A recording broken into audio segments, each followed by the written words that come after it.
Bonjour, bonjour et bienvenue à toi dans cette vidéo dans laquelle on va parler des 4 mythes, des 4 légendes, des 4 faux amis du bonheur. Parce que oui, on a des fausses idées sur le bonheur, des croyances répandues, populaires et qui pourtant, si on y gratte un petit peu, on va se rendre compte que c'est pas vraiment de grandes vérités finalement. Alors on a déjà tous entendu par exemple que l'argent ne fait pas le bonheur, mais il y contribue, par exemple. Eh bien, le premier, justement, mythe sur le bonheur, c'est que le bonheur est lié à la richesse.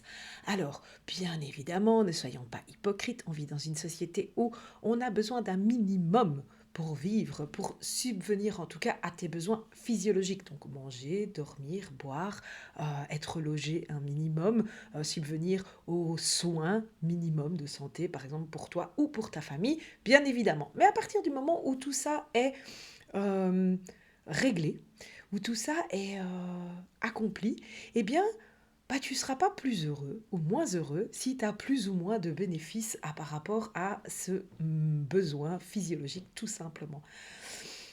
Et quoi qu'on en pense, vraiment, très sincèrement, c'est pas parce que tu as beaucoup plus, ou même un peu plus, que tu seras plus heureux.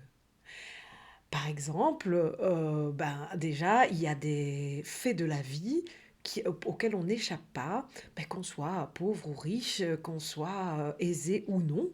Par exemple, certaines maladies, le deuil notamment, un accident, une maladie grave. Bref, il y a plein de paramètres et de choses pour lesquelles tu peux être le plus riche du monde. Si ça doit t'arriver, ça t'arrive aussi, et malgré tout. Au-delà de ça aussi, c'est pour revenir dans le fait que c'est surtout un état d'esprit, le bonheur.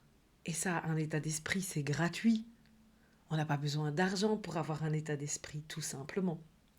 Alors, le deuxième mythe aussi, ça va être que le bonheur, en fait, tu sais, les gens qui sont toujours dans le bonheur, ils sont toujours dans le bonheur. C'est-à-dire que c'est l'état d'euphorie permanente. Le bonheur est un état permanent.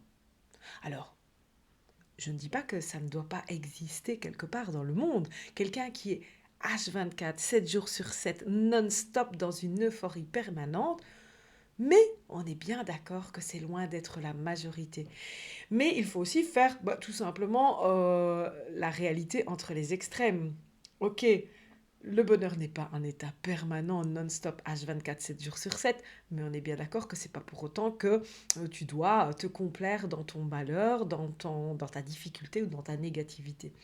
Le but ici, c'est vraiment de comprendre que le bonheur, eh bien, voilà, c'est aussi un équilibre et c'est une façon aussi de pouvoir aborder, justement, quand ça ne va pas au top, eh bien, on peut aborder justement cette négativité grâce à cet état de bonheur.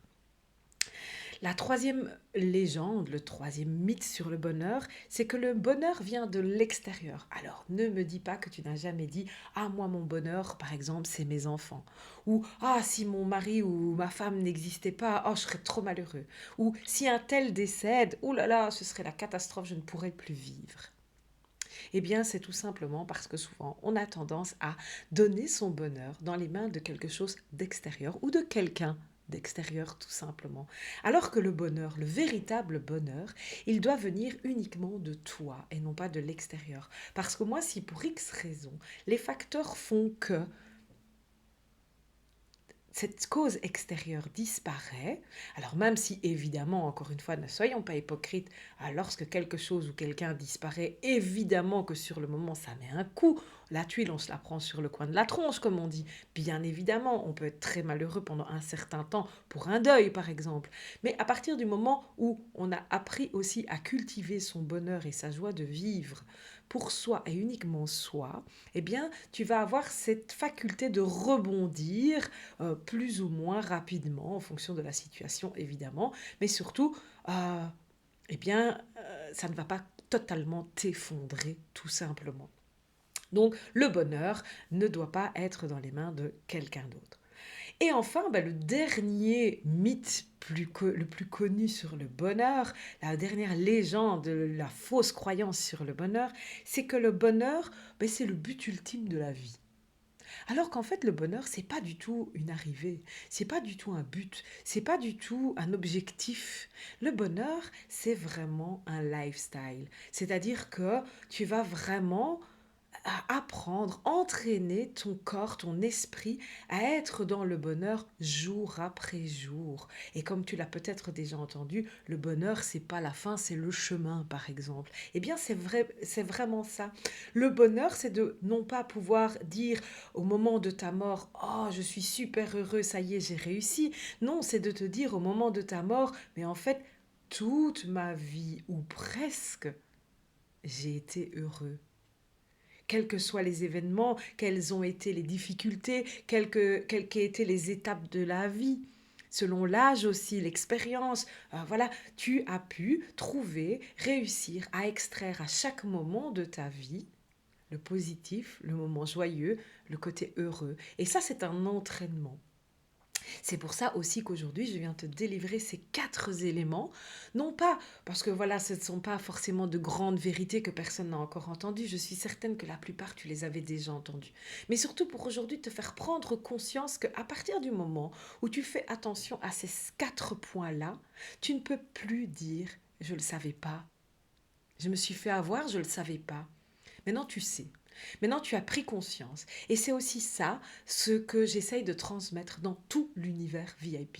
Donc, si un jour tu rejoins l'univers VIP, que ce soit de par les coachings, de par l'accompagnement ou de par l'atelier, sache une chose, c'est que je suis là surtout pour te permettre de prendre ta vie en conscience. Et alors, évidemment, après, d'en faire un choix, celui que tu veux, de garder ou non tes petits défauts, tes qualités, de garder ou non et d'améliorer ou non tes forces et tes faiblesses, tout simplement. Donc, l'univers VIP, c'est vraiment pour tout mettre à ta sauce, construire ton bonheur, ta vie à ta sauce, à ta façon, de pour toi et uniquement dans tes propres valeurs. Voilà, je te donne rendez-vous dans la prochaine vidéo. À bientôt.